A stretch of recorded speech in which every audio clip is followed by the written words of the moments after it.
আলামিন। স্মরণ করো ওই সময়ের কথা যখন আমাদের জাতির পিতা ইব্রাহিম নবীকে আল্লাহ বলেছিলেন আত্মসমর্পণ করো। উনি বললেন আমি আত্মসমর্পণ করলাম, স্যালেন্ডার অলরেডি করে ফেলেছি। ওনার স্যালেন্ডারের ধরন কি ছিল? এখানে কয়টা ধরন পেয়েছি আমি, এদিকে টাকা।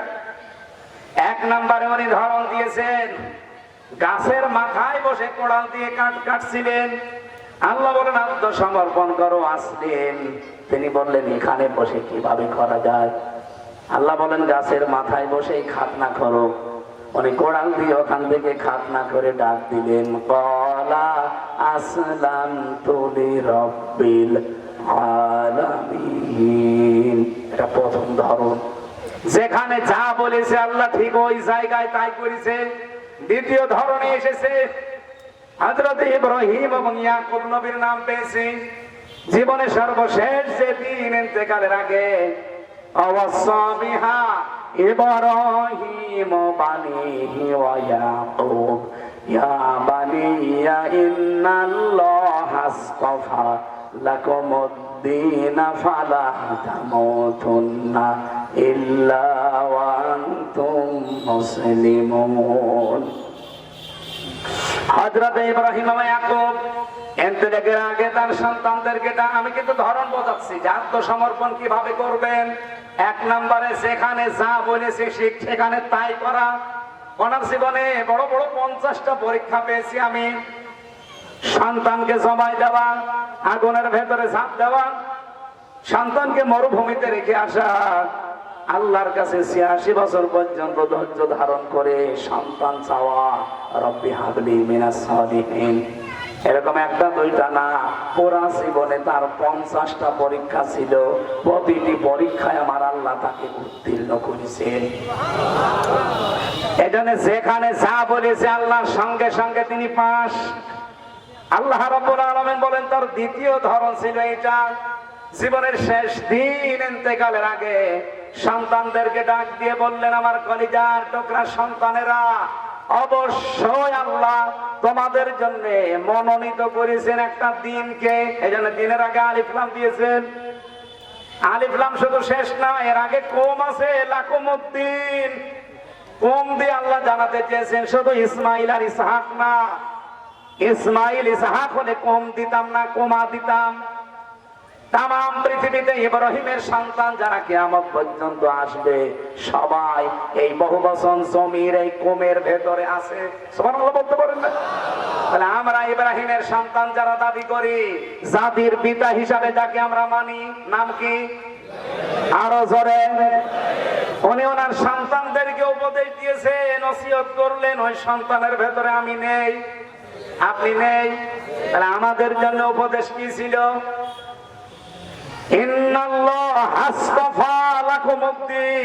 অবশ্যই আল্লাহ তোমাদের জন্য একটা দিনকে মনোনীত করেছেন, নির্বাচিত করেছেন, পছন্দ করেছেন। এখন দিন কি? এই রাতের পরে যেটা আসবে ওই দিন। বলেন বলেন। কোরআন শরীফে আমি দিনের 19টা অর্থ পেয়েছি। প্রতিটি জিনিসের সামনে আপনাকে আত্মসমর্পণ করা লাগবে। সবচাইতে বেশি আমার কাছে পারফেক্ট মনে হয় দিন মানে জীবন ব্যবস্থা, ইসলাম। এজন্য ইন্নাদ-দীনা ইনদাল্লাহিল ইসলাম আফা গায়রা দীনিল্লাহি ইয়াবগুন ওয়া লাহু আসলামা মান ফিস সামাওয়াতি ওয়াল আরদ ওয়া মান ইয়াবতাগি গায়রাল ইসলামি দীনান ফালা ইউকবালা মিন। এরকম সূরা 17টা আয়াত আছে। এই সবগুলো আয়াতের সামারাইজ কথা এই, আল্লাহর কাছে মনোনীত একটাই জীবন ব্যবস্থা, তার নাম ইসলাম। সুতরাং বাংলাদেশে যারা আজ ইসলাম বাদ দিয়ে অন্য কোন বিধান, অন্য কোন নিয়ম নীতি কায়েম করতে চাচ্ছেন, আল্লাহর কসম আপনি জীবনেও ইসলামে পরিপূর্ণ প্রবেশ করতে পারেননি। আমরা ইসলামে পরিপূর্ণ প্রবেশ করতে চাই। এই জন্য জীবন ব্যবস্থা হিসাবে এই বাংলাদেশে আমরা কায়েম করতে চাই কাকে? ইসলামকে। বলেন বলেন, আরো জোরে বলেন। এটা যদি আপনার কাছে রাজনীতি মনে হয়, এটাই তো আমার রাজনীতি। এটা যদি ধর্ম ব্যবসা মনে হয়, এটা আমার ধর্ম ব্যবসা। কারণ আমি ইসলামে পরিপূর্ণ প্রবেশ করতে চাই। আমার পিতা আমাকে ওসিয়ত করেছে। এই কথা বলছেন? আমার পিতার শেষ ওসিয়ত ছিল ওয়ালা তামুতুন্না, মরবা না, ইল্লা ওয়া আনতুম মুসলিমুন, যতক্ষণ মুসলমান না হতে পারো। তাহলে আমরা পুরুষ মানুষ যারা, আমাদের মুসলমান হওয়ার নিয়ম, মেয়েরা যারা এসেছে তাদেরও মুসলমান হওয়ার নিয়ম নেই। এই কোরআনে আল্লাহ 500 আইন দিয়েছেন, শরীয়তের বিধান বলা হয়। এগুলোর সামনে স্যালেন্ডার করা, আত্মসমর্পণ করা, নিজের মন আর বলে কিছু নেই। ওই যে আয়াতটা পড়লাম আমি শপথের দিনও পড়েছিলাম, ইন্না সলাতি, এর ভেতরে সব আছে। নুসুকি, এর ভেতরে আরো বেশি আছে। সলাতের ভেতরে যত কিছু আছে, নুসুকের ভেতরে আরো বেশি আছে। আমার সলাত, আমার নুসুক, নুসুক মানে কি? শুধুমাত্র কোরবানি না। এটা তাফসিরে ওই যে মাযহারিতে আছে, আল্লামা সানাউল্লাহ পানিপতি রহমাতুল্লাহ আলাইহি মাযহারি তাফসিরে উনি লিখেছেন। এই জায়গায় আমি ব্যাখ্যা করতে গিয়ে পেয়েছি নুসুক শব্দের তিনি 3টা অর্থ দিয়েছেন। 1 নম্বরে নুসুক মানে কোরবানি করা, 2 নম্বরে নুসুক মানে হজের কার্যকলাপ, 3 নম্বরে নুসুক মানে ইবাদত বন্দেগী। বলেন তো একটা জীবনে এর বাইরে আর থাকে কি? বলেন, এর বাইরে আর কেউ তো থাকে না। তার মানে আমার নামাজ, আমার জীবনের যত কোরবানি আছে, এমনকি আমি যদি বেঁচেও থাকি, আমি যদি মরেও যাই, লিল্লাহি রাব্বিল আলামিন, আমার রবের জন্য।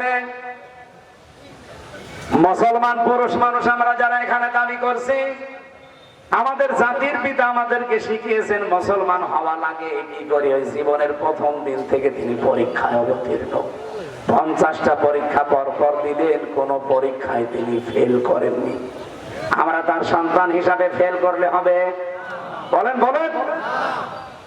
আমাদের মা হযরতে হাজেরা, তিনিও পরীক্ষা দিয়ে তিনি এমন মুসলমান ছিলেন আল্লাহর সিদ্ধান্তের সামনে। তিনি শুধু স্বামীকে বলেছিলেন, স্বামী আমার মরুভূমির ভেতরে পানি আর খাবার ছাড়া আমার এই মাসুম বাচ্চাকে সহ রেখে যাচ্ছেন, এটা কি নিজের ইচ্ছায় না আল্লাহর ইচ্ছায়? হযরত ইব্রাহিম 86 বছর বয়সে পাওয়া সন্তান, কথা বলতে পারছিলেন না, শুধুমাত্র ইশারা দিয়েছিলেন আকাশের দিকে, আমার ইচ্ছা না আল্লাহর ইচ্ছা। হযরত ইব্রাহিম নবী আলাইহিস সালামের কথা ইঙ্গিত দেওয়ার পরে হাজেরা আমাদের মা, তিনি যে কথার জবাব দিলেন যে নিশ্চিন্ত মনে বাড়ি ফিরে যান।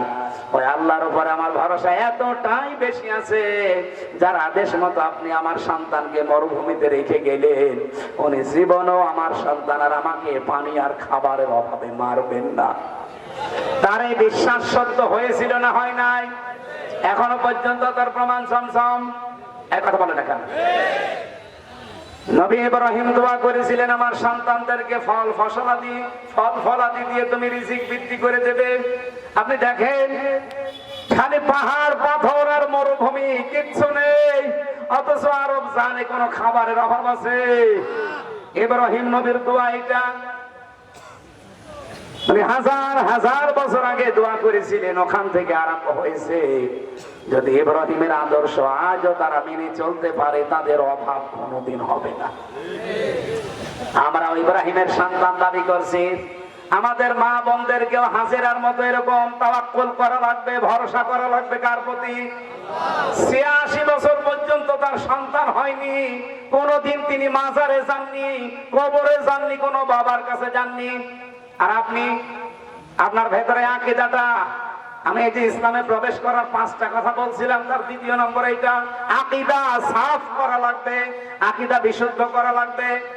অধিকাংশ মেয়েদের নামাজ আছে, রোজা আছে, পর্দাও করে, কিন্তু একটু অসুখ বিসুখ হয়ে গেলে, সন্তানাদি হতে একটু দেরি হলে ওরা আর মাথা ঠিক থাকে না, চলে যায় একবারে আটরশি, একবারে চলে যাচ্ছে যে সুরেশ্বরী। আর এই যে গোয়ালন্দ ঘাট পাওয়ার আগে এক মাজার আছে, অনেকে যে মাথা ঢোকাচ্ছে। এমনকি আমার মতো হুজুর পেলেও অনেকে পাগল হয়ে যায়। সেদিন বগুড়াতে এক মহিলা এসে বলছে, মহিলাটার স্বামী পাঠিয়েছে, ওর স্বামী এসে বলছে হুজুর আপেল পড়ে দেন। আমি এছাড়া ফাতিহা পড়ে ফু দিলাম। আমার কানের কাছে মুখ নিয়ে বলছে, এমন ভাবে আপেল পড়বেন যেন ছেলে হয়। আপেল ফেলে বলছে, আপেল কই? ফেলে দিয়েছি। কেন? আরে ভাই, আপেল পড়ে যদি ছেলে হইতো, আমার ম্যাডামের 3টে মেয়ে হইতো না? আমি ওরে শুধু আপেল খাওয়াতাম।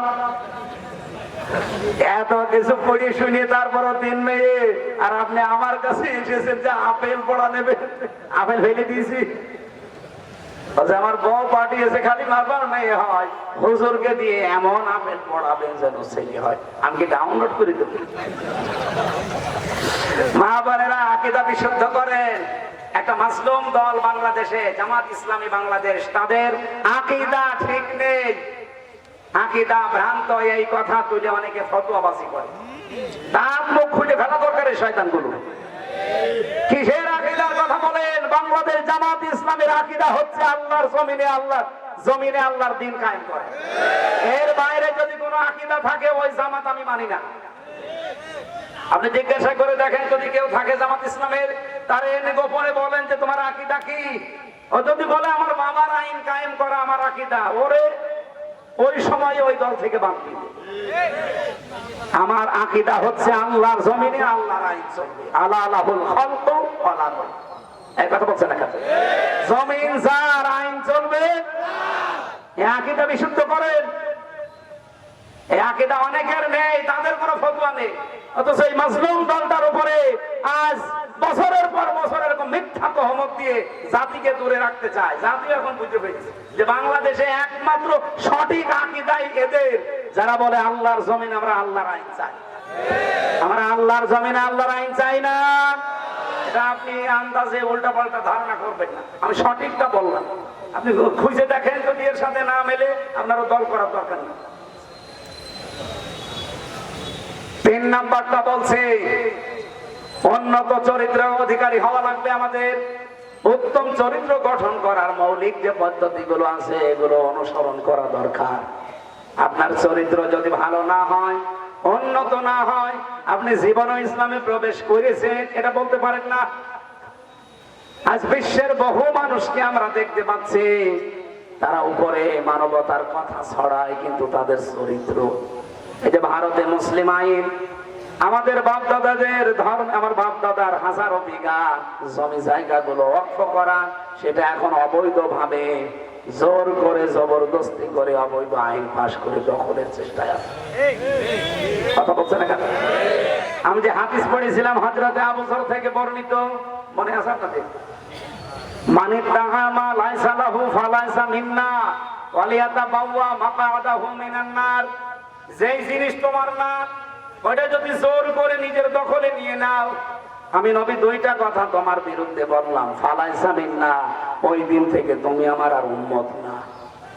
2 নাম্বার ওয়ালিয়াতাবাওয়া মাকআদাহু মিনান নার, সে যেন জাহান্নামে নিজের স্থান তৈরি করে নিল। আজ ইহুদি আর এই মুশরিকরা এটা তো করেই নিয়েছে, অন্যের জিনিস দখল করে নিজের আয়ত্তে নিয়ে নিয়েছে ইসরাইল, আর এই মুশরিকরা এই কথা বলছে না। 2 নম্বর, বাংলাদেশের সাথে একটা মিল আছে, আমি বলছি না, আমি যেই বললাম আমি বলছি না, আপনারা বলছেন ঠিক আছে, বলার দরকার নেই। হাদিসের প্রথম পয়েন্টটা কি ছিল? যে ব্যক্তি অন্যের জিনিস নিজের দখলে নিয়ে নেয়, ফালাইসা মিন্না, সে নবীর উম্মত না। এজন্য ফা আছে, আজকাল ফাটা 19টা অর্থে আসে। এখানে ফা দিয়েছেন খেলা করার জন্য না, নবীর প্রতিটি কথা গবেষণা করুন। ফালাইসা মিন্না, যদি সত্যি উপরের কাজ করেন, নিচের যে শাস্তি আপনার উপরে বর্তাবে। কিন্তু ব্যাখ্যায় আমি আর একটা 2টা জিনিস পড়েছি, এদিকে তাকান, কষ্ট হচ্ছে?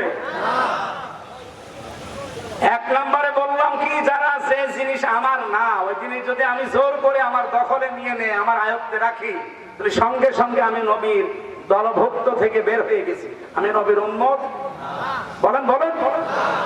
কিন্তু জিনিস যদি আমারই হয়, ওই জিনিস যদি আমার আয়ত্তে ছিল কিন্তু হাত ছাড়া হয়ে গিয়েছে, ওটা যদি আমি আবার ফেরত পাই, তাহলে আমি এই শাস্তির আওতার বাইরে। এটা ইসলামী ব্যাংক, যাদেরটা তারা ফেরত পেয়েছে। আপনি এখন যদি বলেন যে ওরা দখল করে নিয়েছে, আপনি পাগলামি কথা বলেন কোন কারণে? ওরা দখল করেছে মানে জিনিস ওদের, ওরা ফেরত পেয়েছে। যারা এতদিন নিয়েছিল ইসলামী ব্যাংক, তাদের এদের মাথার ঘাম পায়ে ফেলার রক্তের তৈরি করা, কথা বলছে না কারো? আপনি বলেন এটা মিথ্যা কথা? যাদের জিনিস তারা ফেরত পেয়েছে, বলছে ওরা দখলবাজ, ওরা দখলদারিত্ব করেছে। আরে শয়তানের, মিথ্যা কথা বলিস কোন কারণে? যাদের জিনিস তারা ফেরত পেয়েছে তারা এই শাস্তির আওতায় থাকবে না, সুতরাং তারা নবীর উম্মত থাকবে না। না, হ্যাঁ, সেই জিনিস আপনার না। আমরা আগস্টের 5 তারিখের পর থেকে দেখতে পাচ্ছি অনেক মানুষ কিন্তু যে জিনিস যার না, সে বাবা শাহজালাল সব হালাল করে দিচ্ছে। নাকি রাজবাড়িতে আছে, মানে নাম ধরা লাগবে। কত জিনিস আপনার না, আপনি নিজের মনে করে সে বিভিন্ন কায়দায় নিয়েছে। যারা যা নিয়েছেন, ঘাট দখল, মাঠ দখল, বাজার দখল, দোকান দখল, অনেক জিনিস দখল, মেয়ে দখল, বউ দখল, সব ফেরত দেন। আমি আর নিচে নামতে পারলাম না। কত কঠিন কঠিন শাস্তির কথা দেখতে পাচ্ছে। ফালাইসা মিন্না